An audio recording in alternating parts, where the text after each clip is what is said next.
आदाब नमस्कार, मैं हूं अजरा और आप देख रहे हैं मंथन टुडे। बिहार विधानसभा चुनाव का नामांकन आज से शुरू हो चुका है, लेकिन सीटों के बंटवारे को लेकर एनडीए और महागठबंधन दोनों ही खेमों में घमासान मचा हुआ है।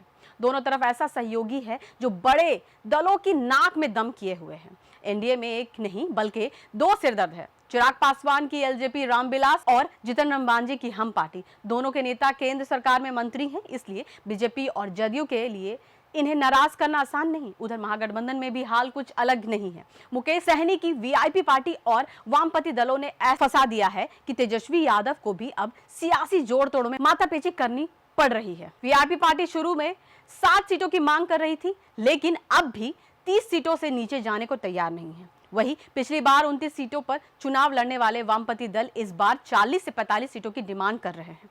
तेजस्वी यादव की आरजेडी 135 सीटों से नीचे नहीं उतरना चाहती, जबकि कांग्रेस 55 से 60 सीटों की मांग पर अड़ी है। ऊपर से सहनी डिप्टी सीएम का पद भी मांग रहे हैं, जिससे महागठबंधन की स्थिति और उलझ गई है। आमतौर पर बड़े दल जानबूझकर सीट बंटवारे में देरी करते हैं ताकि आखिरी समय में सहयोगियों पर दबाव डालकर मान माफिक सीटें छीन सके, लेकिन इस बार खेल थोड़ा अलग है। वजह साफ है, केंद्र में बीजेपी के पास पूर्ण बहुमत नहीं है और बिहार में प्रशांत किशोर का फैक्टर हवा में तैर रहा है।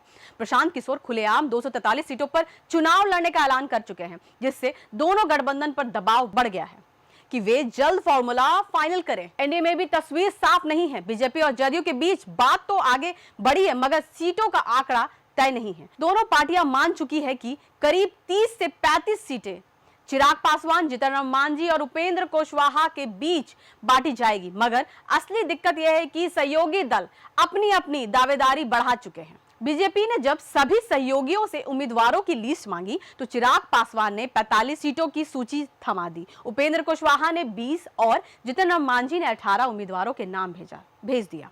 यानी हर कोई अपनी ताकत दिखाने में लगा है। चिराग पासवान ने भले ही सार्वजनिक रूप से सीटों की मांग नहीं की, लेकिन उनकी पार्टी का मानना है कि अगर लोकसभा के अनुपात में सीटें बांटी जाए तो एक लोकसभा सीट के बदले 6 विधानसभा सीटें मिलनी चाहिए। ऐसे में एलजेपी को 30 सीटें मिलनी न्याय संकेत होगा। मांझी को 6 सीट, जबकि कुशवाहा को कुछ कम, क्योंकि वे पिछले लोकसभा चुनाव नहीं जीते थे। वही बीजेपी और जदयू के हिस्से में 72 सीटों का अनुमान लगाया जा रहा है। दरअसल बीजेपी इस बार जदयू से ज्यादा सीटों पर चुनाव लड़ने की तैयारी में है। पिछली बार जदयू को चिराग पासवान की वजह से करीब 35 सीटों का नुकसान हुआ था। उस चुनाव में बीजेपी ने 110 सीटों पर लड़कर 74 सीटें जीती थी, जबकि जदयू 115 में से सिर्फ 43 सीट जीत पाई थी। यही वजह है कि बीजेपी अब सीटों की बढ़त बनाए रखना चाहती है। वही महागठबंधन में भी हालात कुछ बेहतर नहीं।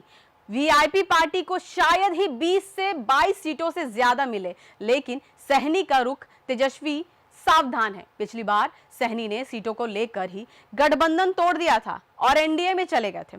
इस बार तेजस्वी किसी भी कीमत पर यह गलती दोहराना नहीं चाहते। अगर जरूरत पड़ी तो आरजेडी के कुछ उम्मीदवार वीआईपी के टिकट पर भी लड़ सकते हैं। अब सबकी निगाहें अगले 48 घंटों पर टिकी है। खबर है कि दिल्ली में चिराग पासवान और बीजेपी नेताओं की बैठक हो सकती है। वहीं कांग्रेस चुनाव समिति भी सीटों के ऐलान की तैयारी में है। यानी बिहार की सियासत में अभी असली बाजी बाकी है, सीटों की सियासत की और उस कुर्सी की जिस पर बैठने का सपना हर दल देख रहा है।